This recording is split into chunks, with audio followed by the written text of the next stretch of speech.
નમસ્તે વિદ્યાર્થી મિત્રો.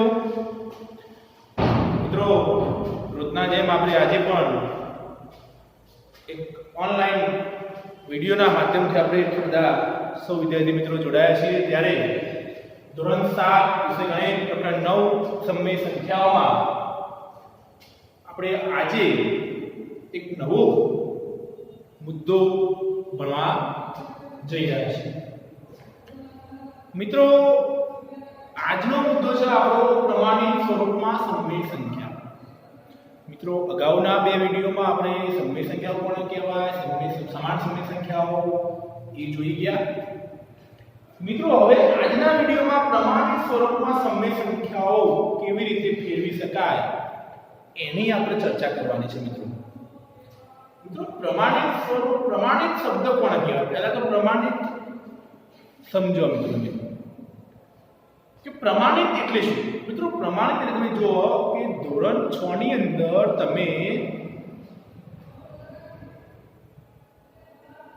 અતિ સંક્ષિપ્ત રૂપ તમે શબ્દ સાંભળ્યો કે અપૂર્ણાંક હોય, મોટા અપૂર્ણાંક હોય એમાં અતિ સંક્ષિપ્ત રૂપ એ તમે અતિ સંક્ષિપ્ત રૂપ આપતા હતા. તો એ સમયે તમે બધા જ કોઈ પણ અપૂર્ણાંકનું અતિ સંક્ષિપ્ત રૂપ બધાને આવડતું હતું. પણ મિત્રો, હવે અહીંયા એનો ઉપયોગ આપણે આ અપૂર્ણાંકો જે છે એટલે કે અપૂર્ણાંક સ્વરૂપે જે સમય સંખ્યા હોય છે એની અંદર આપણે કરવાનું છે. મિત્રો, ફરીથી કહું છું કે પ્રમાણિત સ્વરૂપ એ જ અતિ સંક્ષિપ્ત રૂપ. તમે એ શીખ્યા છો. આજે એ જ વસ્તુ આપણે શીખવાનું છે. ટૂંકમાં કહું તો ફરી યાદ કરવાનું છે. ફરી યાદ કરવાનું છે અને શીખવાનું છે. તો મિત્રો, જોઈએ અહીંયા ઉદાહરણ પહેલું છે. સમય સંખ્યા આપેલી છે -45/30. મિત્રો, અહીંયા કેવી સમય સંખ્યા છે તમે જુઓ. અંશ ઋણ છે અને છેદ ધન છે. તો મિત્રો, પહેલો એ જોઈ રહ્યા કોઈ સાહેબ અંશ અને છેદ કોઈ પણ સાહેબ ઋણ હોય, એક ઋણ હોય તો આપેલી સમય સંખ્યા એ ઋણ જ હોય. એટલે છેદ અંશ ઋણ એનું પ્રમાણિત સ્વરૂપ. મિત્રો, હવે આપણે જોઈએ -45/30 નું પ્રમાણિત સ્વરૂપ. તો સૌપ્રથમ મિત્રો, આપણે પ્રમાણિત એટલે કે અતિ સંક્ષિપ્ત રૂપ. અને આ અતિ સંક્ષિપ્ત રૂપ કેવી રીતના અપાય એ આપણને અવયવ પરથી આવડી જાય. મિત્રો, અવયવ તમે બધા જાણો છો કે અવયવ કેવી રીતે પડાય.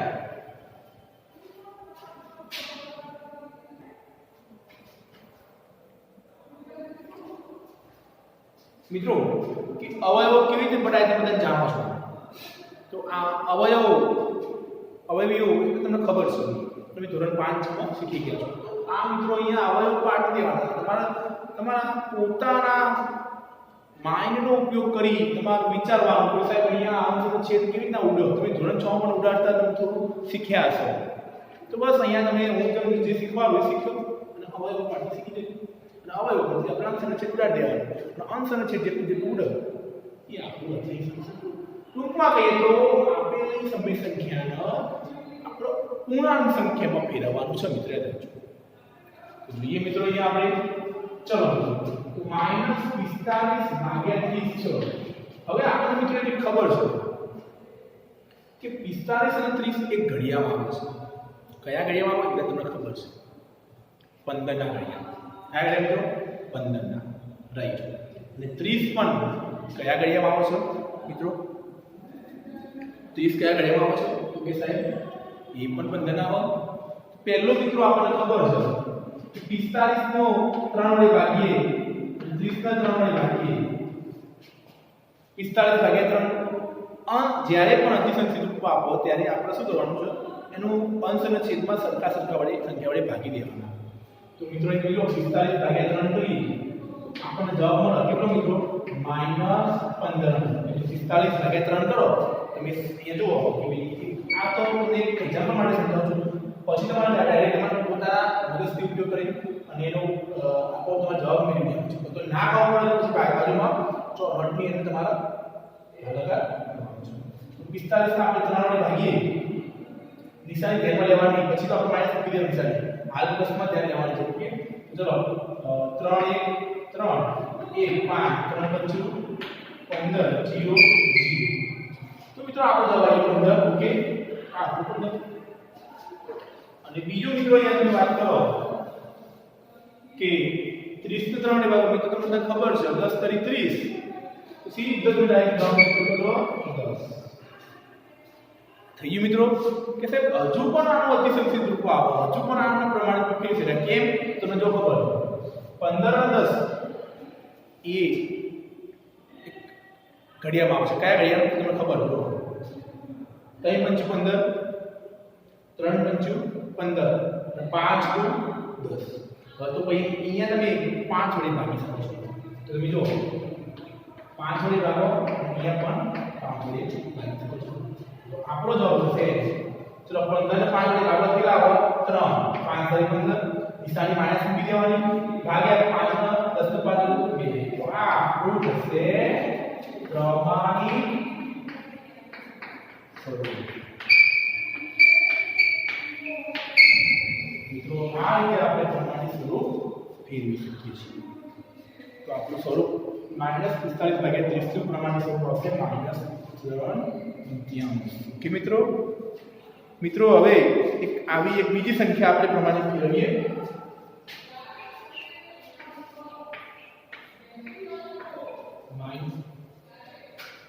-36 24.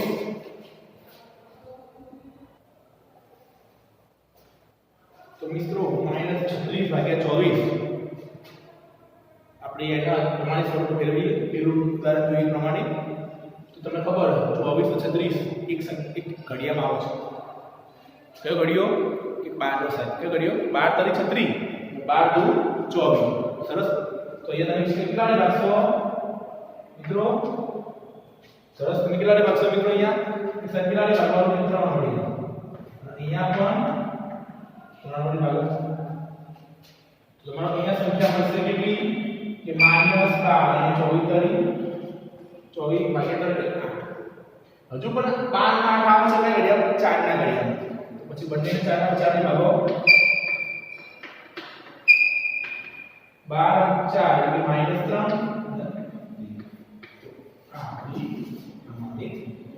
સ્વરૂપ આવી ગયું. કે મિત્રો વાત થઈ -3. મિત્રો આવી જ ઘણી બધી સંખ્યાઓ તમે તમારા જાતે બનાવી અથવા તો કોઈ રેફરન્સ બુકમાંથી લઈ તમે પ્રમાણિત સ્વરૂપમાં શોધતા શીખો. આ રીતે શીખી શકો છો. જે પ્રમાણે શીખવાડ્યું એકદમ સરળ સહેલી રીત છે મિત્રો. બહુ વધારે આપણે બહુ ડીપમાં જવાની જરૂર નથી. એકદમ સહેલી રીત એકદમ શીખવાડી છે. ઓકે મિત્રો, ઘરે પ્રયત્ન કરતા રહેજો. તો મિત્રો આ વાત થઈ આપણી પ્રમાણિત સ્વરૂપમાં સંખ્યાઓને ફેરવવાની વાત થઈ મિત્રો. હવે પ્રયત્ન કરો. આપણે જોઈએ બે દાખલા. તો 6 -18 ભાગ્યા 45 -18 ભાગ્યા 45. મિત્રો -18 ભાગ્યા 45 ના આપણે પ્રમાણિત સ્વરૂપ ફેરવવાનું છે. હવે તમે જો કે સાહેબ આ તો બંને સંખ્યાઓ એક ઘડિયામાં આવશે. તમને જો મિત્રો પહેલી વાત તમને 1 થી 20 સુધી 25 સુધી ઘડિયા આવડતા હશે તો તમને મિત્રો પ્રમાણિત સ્વરૂપમાં ફેરવવાનું એકદમ સહેલું થઈ જશે. એટલે ઘડિયા શીખી જજો, તૈયાર કરી લેજો ઘડિયા. જો તમે ઘડિયા કરી દેશો તો તમને આ તો એકદમ મજા પડી જશે. એકદમ મજા આવશે. તો યાદ રાખજો ખાસ. તમને સરળ અને સરળ ભાષામાં તમને આવડી જશે. એટલા માટે હું ઘડિયા તૈયાર કરી દેજો. ચલો મિત્રો આજ જોઈએ -18 ભાગ્યા 45. તો યાદ રાખજો મિત્રો. તો 18 ને 9 45 બંને 9 ના ઘડિયામાં આવો. તમે 9 વડે ભાગી દો. આના પર વડે ભાગી શકો છો બંને 9 જેના ઘડિયા વાહવાના એ ઘડિયા ભાગી દેવાનું ઉમેરા ચલો -9 અડા ઘડિયા 9 એટલે ખબર કેટલા થાય 2 -2 અને 45 ભાગ્યા 9 9 × 45 5 તો આ આન્સર -2 પંચમો એકદમ સહેલું મિત્રો એકદમ સહેલું છે પણ તમને ઘડિયા આવડતા હોવા જોઈએ બીજું જોજો મિત્રો કે -12 18 ચલો આના પર પ્રમાણે થોડું ફેરવીએ -12 અને 18 બંને 6 ના ઘડિયામાં આવો જે ઘડિયા આપણે કાળવાત કરી ભાગી દેવાના આપણે -2 અને 3 કે 12 ના 6 વડે ભાગો 2 અને 18 ના 6 વડે ભાગો 3 18 3 એકદમ સહેલી છે મિત્રો એકદમ સહેલી સરળ છે તમે આ રીતે ઉપયોગ ઘરે કરજો એકદમ સરળ છે તો મિત્રો આ થઈ વાત આપણી પ્રમાણિત સ્વરૂપમાં સંખ્યાઓને ફેરવવાની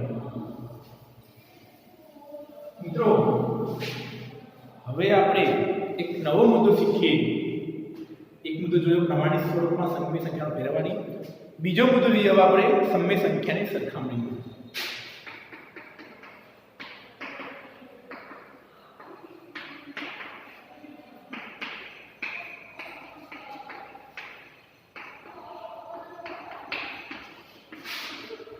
સમય સંખ્યાની સરખામણી મિત્રો સમય સંખ્યાઓ કોને કહેવાય તો તમને ખબર પડી ધન સમય સંખ્યાઓ પણ મિત્રો હવે આજનો બીજો મુદ્દો છે સમય સંખ્યાની સરખામણી કે સરખામણી કેવી રીતે કરાય મિત્રો સરખામણી આપણે મિત્રો જનરલી આપણે વ્યવહારમાં શું કરતા હતા કે બે માણસ હોય તો એની સરખામણી ઘણી રીતે થાય એની ઊંચાઈમાં સરખામણી એના વજનમાં સરખામણી બરોબર મિત્રો ખોરાકમાં સરખામણી હોય બરોબર એની ઉંમરમાં સરખામણી કોઈ નાનું મોટું કોઈ વધારે ઓછું બરોબર તો એ સરખામણી અહીંયા આપણે સમય સંખ્યાઓની જ્યારે સરખામણી કરવાની થાય ત્યારે આપણે સંખ્યાઓ નાની અને મોટી એમાં આપણે સરખામણી કરવાની છે સંખ્યાઓને તો કોઈ આપણે બીજામાં સરખામણી નહીં કરતા ફક્ત સંખ્યાને આપણે નાની અથવા કઈ સંખ્યા મોટી એ આપણે તપાસવાની છે તો શીખીએ મિત્રો ચાલો આજે આપણે સમય સંખ્યાઓને સરખામણી કરવાની કઈ સમય સંખ્યા નાની છે અને કઈ સમય સંખ્યા મોટી છે હવે મિત્રો અહીંયા જ્યારે પણ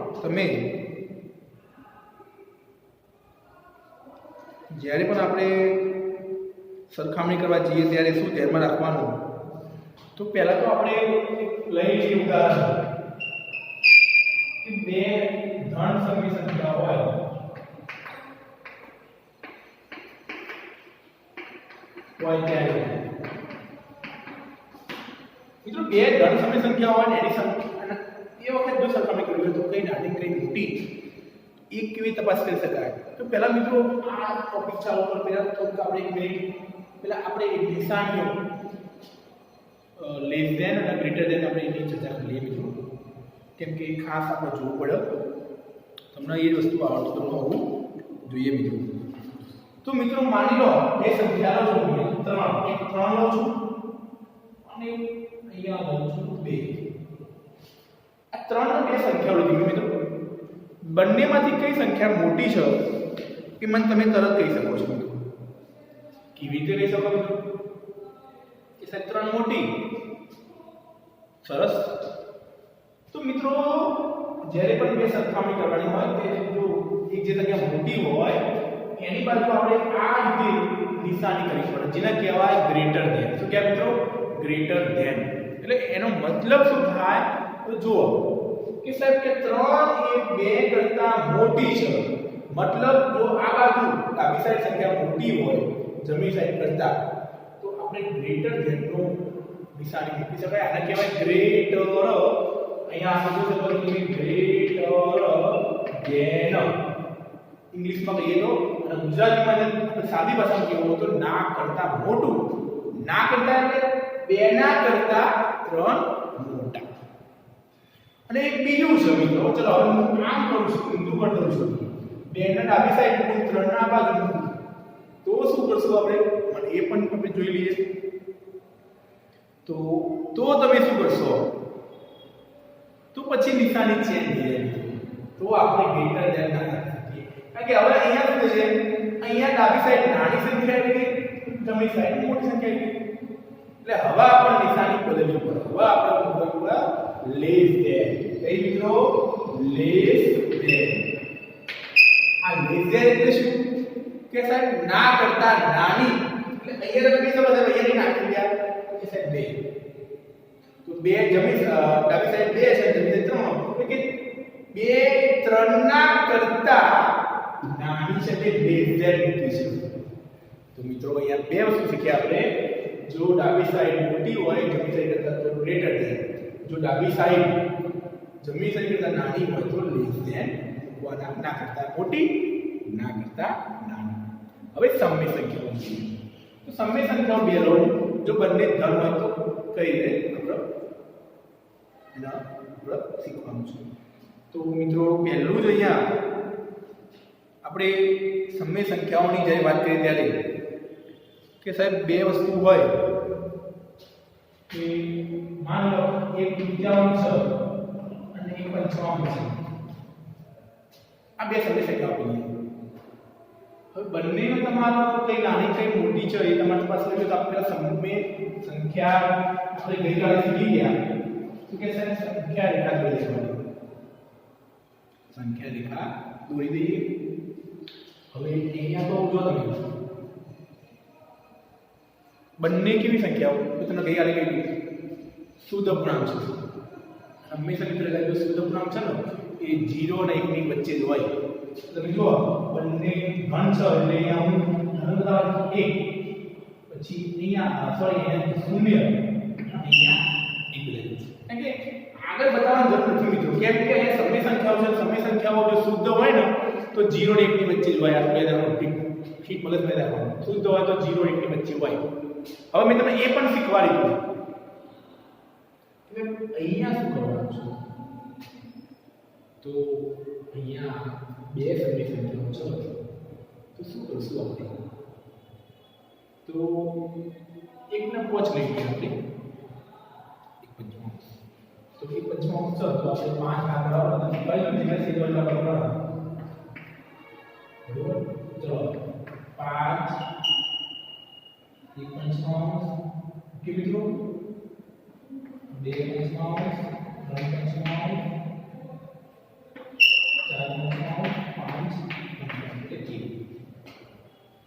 હવે આ તો થઈ આપણને સંખ્યા મળી એટલે 0 થી 1 આપણે કશે.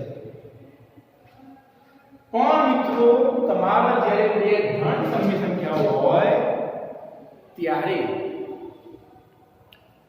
બે ધન સમય સંખ્યા હોય ત્યારે જો કઈ સંખ્યા મોટી કઈ સંખ્યા નાની હોય એની પાસે હોય એક સીધી રીત તમારે જોઈ લેવાની કે જેનો છેદ નાનો હોય મગજમાં રાખજો મિત્રો.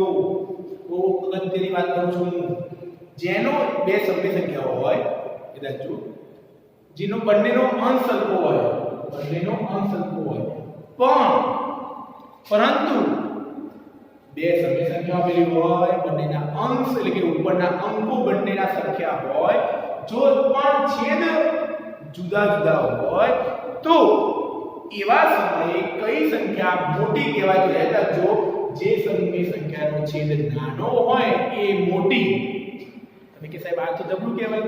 આ જબરું છે કેમ કે અહીંયા ભાગાકારની વાત છે. ભાગાકારમાં કેવું હોય જેટલા એના ટુકડા ઓછા ભાવે સંખ્યા મોટી, જેટલા ટુકડા કરતા જઈએ એટલે એ નાની થઈ જાય. કેમ કે જો અહીંયા બે વડે ભાગે 1 નો અડધો થાય, 1 ને 5 નો ભાગે 1 ના 5 ભાગ થાય.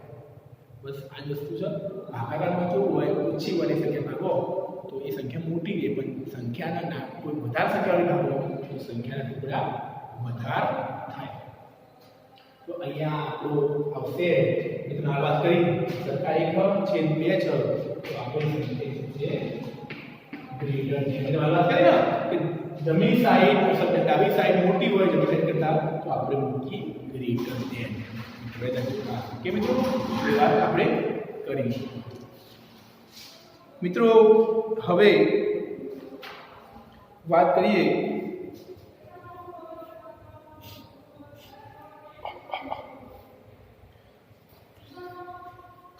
મિત્રો હવે આપણે એક બીજું લઈ લઈએ. જ્યારે એક ધન અને એક ઋણ હોય ત્યારે મિત્રો એક ધન અને એક ઋણ હોય ત્યારે શું કરવું? મિત્રો આંખો બંધ કરી તમે તમારા નિશાની મૂકી શકો છો. કેમ કે ધન સમય સંખ્યા ઋણ સમય સંખ્યા હોય તો એ સમજી લેવાનું મિત્રો. ધન સમય સંખ્યા મોટી જ હોય, સીધી વસ્તુ છે કે ધન એ મોટી જ હોય બસ. તો હું તમને એક ઉદાહરણ આપું, તમે તરત લઈ લેજો. એટલે કે 1/2 હોય તો 1/5 હોય અને -2/2 તમે સીધું તમે કહી શકો સાહેબ ધન એ મોટી છે. 1/5 એ મોટી છે અને -2/2 એ નાની છે. કારણ કે સીધી વસ્તુ છે કે પ્લસ એ મોટી જ હોય હંમેશા. ભલે ગમે તેવી સંખ્યા હોય, પ્લસ વાળી સંખ્યા મોટી જ હોય, માઇનસ વાળી કે સીધી વસ્તુ હોય. આપણે સંખ્યા રેખા દોરીએ છીએ તો ચલો પછી 0 હોય, આ ધન વાળા ઋણ હોય, સીધી વસ્તુ છે.